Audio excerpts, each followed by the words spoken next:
अंग्रेज लड़की एक होवे भाई मुलाजिम ਉਹ ਨਾ ਪੰਜਾਬੀ ਦੇ ਉੱਤੇ ਥੀਸਿਸ ਲਿਖਦੀ ਵਧੀਆ ਹੋਵੇ ਪੰਜਾਬੀ ਤੇ ਉਸ ਪੰਜਾਬੀ ਪੜ੍ਹੀ ਲਿਖਦੇ ਉਹ ਪੰਜਾਬ ਦੇ ਨਾ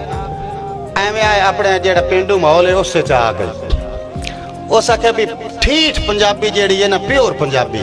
ਉਹ ਤਾਂ ਮੈਨੂੰ ਤੂੰ ਬਹਿਣੀਆਂ ਤੇ ਖੂਹਾਂ ਤੋਂ ਲੱਭਣੀ ਉਹ ਜਦ ਆਈ ਮੁੰਡੋ ਨੂੰ ਪੰਜਾਬੀ ਬੋਲਣੀ ਤਾਂ ਆਉਂਦੀ ਆਈ ਕਿਉਂਕਿ ਪੰਜਾਬੀ ਤੇ ਉਹ PhD ਕਰਨ ਦੀ ਪਈ ਆਈ ਪੰਜਾਬੀ ਤਾਂ ਉਹਨੂੰ ਲਿਖਣੀ ਬੋਲਣੀ ਵੀ ਆਉਂਦੀ ਹੈ ਲਿਖਣੀ ਵੀ ਆਉਂਦੀ ਆਈ वो एक बुढ़े जो है ना हो सके जी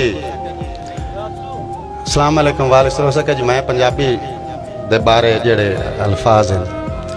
हो सके मेरी दी इत्थे ना बड़ा वट बनया खला आप इंज करिए भाई अग्गा खूह ते ठड्डी छां उत्थे जाने ते मुड़ जेड़ा तो पुछना मैं दसे सा जेड़ा मेरा इल्म है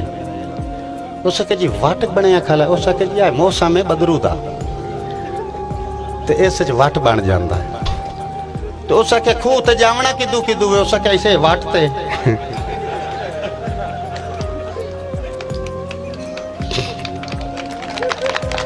तुहाडी इतनी राठ जबान है मैं तुहानू समझावना चाहना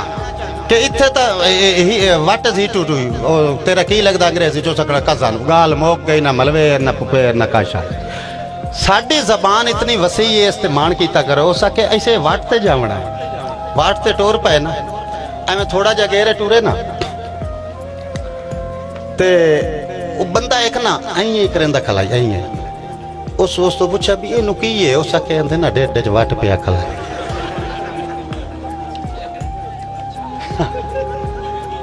हुन लफज इको होंदे मैंने वेंदे होया उस आखे आंदे डेढ़ ना वट पिया खला उस आखे व्हाट मीन्स वट उस आखे आ पेट दी दर्द नु मेरी दी वट आंदे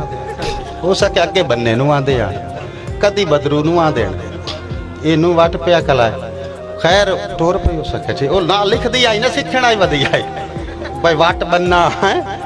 मैं ना लिखदी आई ओ जो अगेरे टूरी ना बंदा